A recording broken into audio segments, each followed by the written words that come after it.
Vamos iniciar a aula de tipo de joins, né?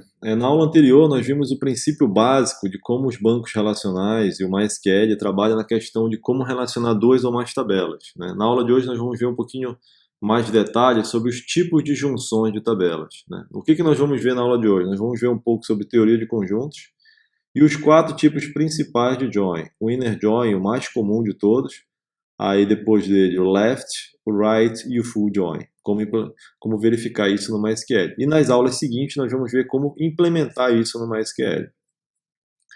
Então nós vimos na aula passada que para relacionar duas tabelas nós precisamos ter a informação, uma coluna em comum nas tabelas. No caso, eu tenho a tabela, no exemplo que a gente trabalhou na aula passada, eu tenho a tabela categorias, que tem o ID, que é chave primária, primary key, né? E tem outros atributos, no caso só tem um nome aqui, né?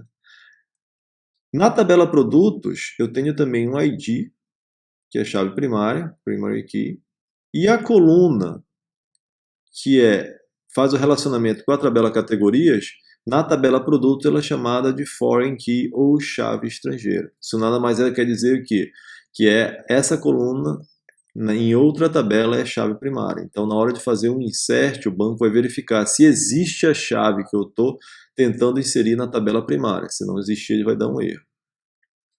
Outra coisa que eu quero destacar aqui é o seguinte: nessa tabela produtos eu inseri mais um produto, o P7, e nesse produto eu não coloquei nenhum valor para a chave estrangeira, para o valor da categoria, ou seja, está nulo, está em branco, né? Então tem um produto novo aqui que não está relacionado com ninguém.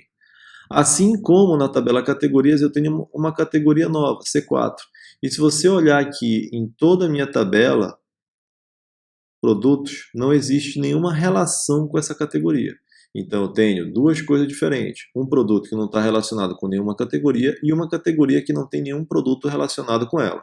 Tá? O que é importante destacar aqui? Essas chaves são essenciais para fazer os quatro tipos de join. Tá? Principalmente a chave estrangeira, foreign key, e a chave primária. E destacar esses dois elementos que eu falei para vocês, que não estão com nenhum tipo de relacionamento. Vamos fazer um outro tipo de representação visual dessa informação. Tá? Então, o que eu tenho aqui? Eu tenho os produtos em azul, que são P1, P2, P3, P4, P5, P6 e o P7. Vocês podem reparar que essa linha aqui indica com que categoria cada um deles está associado. Então, P1 e P2 estão associados com a categoria 1. P3 e P5 P3 e P4 estão associados com a categoria 2 e P5 e P6 com a categoria 3. A categoria 4 é a categoria nova que não tem nenhum produto associado. Tá? E o produto 7 é o produto que não tem nenhuma categoria, ou seja, que o código da categoria está nulo. Vamos falar um pouquinho sobre o principal tipo de join, não é o principal, talvez o mais comum. Quando eu fizer uma consulta no banco de dados e selecionar o que eu estou chamando de inner join, eu vou pegar essa área do conjunto, ou seja, todos os produtos e as categorias na qual existe um relacionamento. Nem o P7, nem o C4 virão nessa consulta.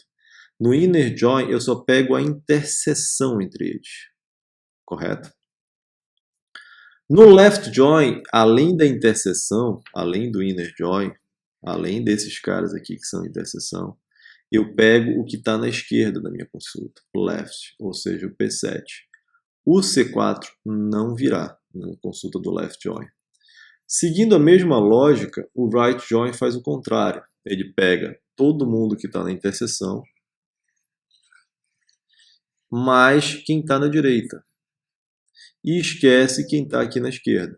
Então, uma consulta com right join entre essas duas tabelas ia me voltar todo mundo, mais a categoria C4, que é a categoria nova que não tem ninguém associado, porém não me retornaria o produto 7. Tá?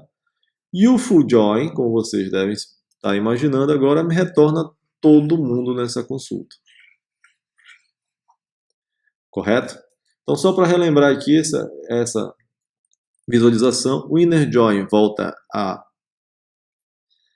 interseção entre os conjuntos. Né? O left join volta à interseção mais quem está à esquerda. O right join volta a interseção, mas quem está à direita. E o full join volta todo mundo. Por que isso é importante? Porque dependendo do que vocês querem, vocês vão ter que utilizar um desses tipos de consulta. Então, o que foi visto na aula de hoje? Né?